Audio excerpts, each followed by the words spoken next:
Comunicación, como es costumbre, con Mario Di Costanzo, consultor financiero, conocedor de estos temas. Mario, ¿cómo estás? Muy buenas noches. Paco, muy buenas noches. Un saludo a ti y a todo tu auditorio. A ver, déjame entrar por esta parte que ha marcado indudablemente esta administración.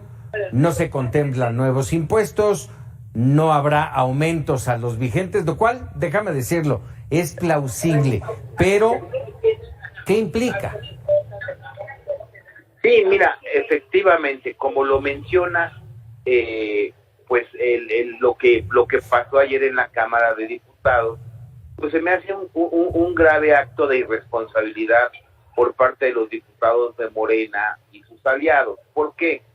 Porque si bien es cierto que no contempla el presupuesto en la ley de ingresos incremento a los impuestos, sí debo decirte que, por ejemplo, en todo el tema de derechos, pues hay esta actualización inflacionaria, es decir, te va a costar más caro un pasaporte, te van a revisar las tarifas del agua, el derecho, todos los servicios que cobre el Estado, ¿no? Eso es importante señalarlo. Entonces, eso de que no hay aumentos, pues indirectamente sí los hay, ¿no? Ahora, este no aumento de impuestos se está financiando con deuda, que eso es lo grave, o sea, estamos endeudando a las futuras generaciones de mexicanos. La deuda ya acumulada hasta antes de el 2023 era de 13.37 billones de pesos. Si tú le sumas el endeudamiento que se tendrá en el 2023, vamos a llegar a una cifra muy cercana a los 15 billones de pesos. Con una deuda acumulada esta administración al próximo año de poco más de 4 billones de pesos. Entonces, el tema del endeudamiento, que al final es lo que se conoce como déficit público, pues sí es un tema que debe de preocupar, ¿no? Es un tema que, por ejemplo, el déficit público es uno de los más altos de los últimos 20 años. Es decir, es algo que no se había visto en las finanzas públicas en el país desde hace mucho tiempo. ¿Qué otra cosa es muy criticable, por ejemplo? En este momento en donde los sectores productivos le hace el campo, requiere de apoyo, tú recordarás que el año pasado, con el cambio de régimen y el régimen simplificado de confianza, pues muchos pequeños productores del campo que no pagaban impuestos, los están pagando desde el año pasado.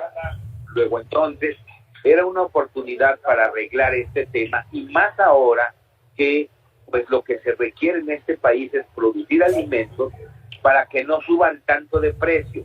Esto también se dejó a un lado, lo cual me parece una grandísima equivocación. Entonces, este dicho de que no estoy aumentando los impuestos, pues si bien es cierto en cierta medida, lo malo es que estos no aumentos de impuestos, pues lo estamos pagando con deuda que a lo mejor van a pagar nosotros, nuestros hijos, y tal vez los hijos de nuestros hijos. Es decir, el pseudo bienestar de ahora, pues lo estamos trasladando a un malestar de las futuras generaciones de mexicanos. Y esto creo que es una decisión que malamente ha tomado el gobierno, pero que el día de ayer, pues se aprobó un año más con este endeudamiento, ¿no?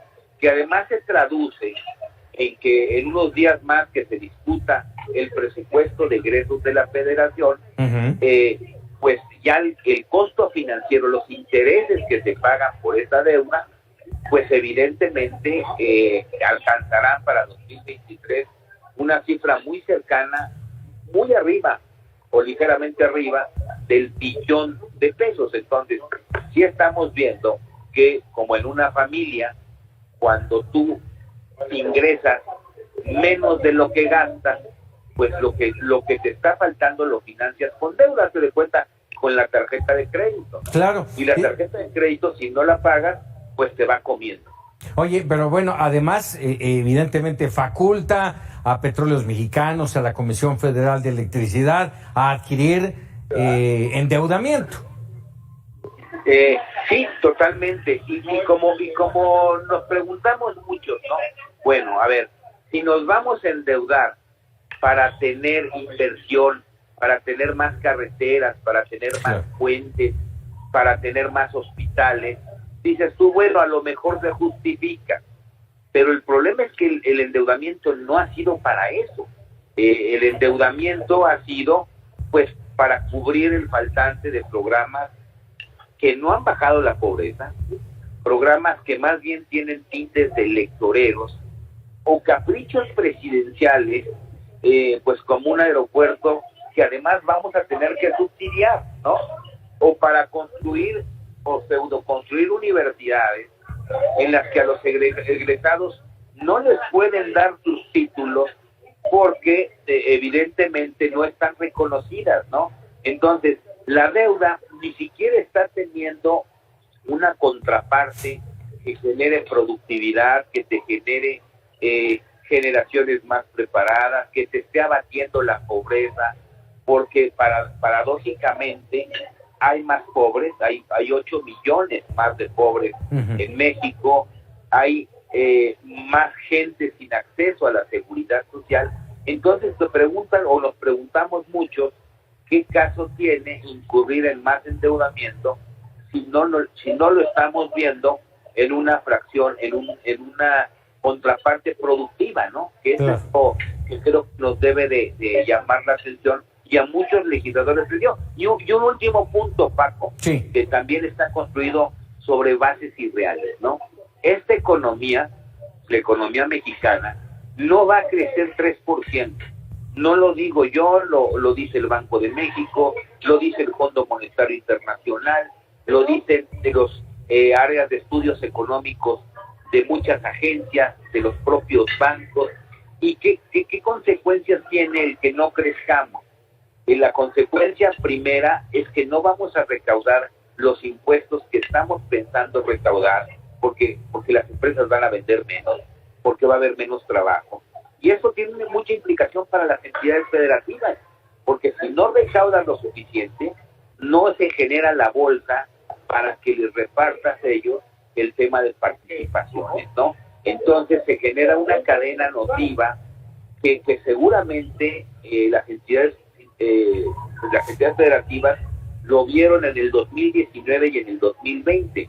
Entonces creo que es una ley de ingresos que nos va a dar preocupaciones a lo largo del año. Caray, pues complicado el tema. Déjame por último, muy brevemente, Mario, en estos últimos días el presidente ha insistido mucho en subrayar que ya no hay condonaciones de impuestos. ¿Tú tienes otros datos? Sí, yo tengo otros datos, efectivamente, tomados incluso de las propias páginas, de los propios reportes financieros de los grandes consolidados, ¿no? Hay un grupo que en este momento quiere comprar un banco, ¿verdad? Encabezado el Grupo México, y si tú consultas sus estados financieros, presentan un concepto que se llama impuestos diferidos. Entonces, si no hay condonación, porque condonación es te los perdono, no me los pagues, pero sí sigue existiendo el concepto de difiere los impuestos. Y yo aquí hago una reflexión, ¿a cuántas de las personas que nos están escuchando o que nos están viendo, a qué personas físicas le permiten diferir impuestos? Yo creo que esto es algo muy criticable hacia el presidente, porque uno de los temas que en su momento el presidente combatió, y te lo comento porque yo hice algunas de las iniciativas que presentó, se combatía este tema, el de los impuestos diferidos, que se vuelve pues una forma de eludir impuestos. Eludir es no pagarlos dentro de la ley y es un costo para las finanzas públicas. Esto sigue existiendo. Está en los estados financieros de muchos grandes grupos. Entonces el presidente, pues creo que no le queda decir que ya no hay condonación de impuestos, ¿no? Ahí están, y precisamente uno de ellos está comprando un banco que se está vendiendo. Claro. Ivana, vaya que hace falta ese dinero. Mario Di Costanzo, como siempre, agradecido. Al contrario, Paco, muy buenas noches y un saludo a ti y a todo tu auditorio. Buen fin de semana, muy buenas noches. Igualmente.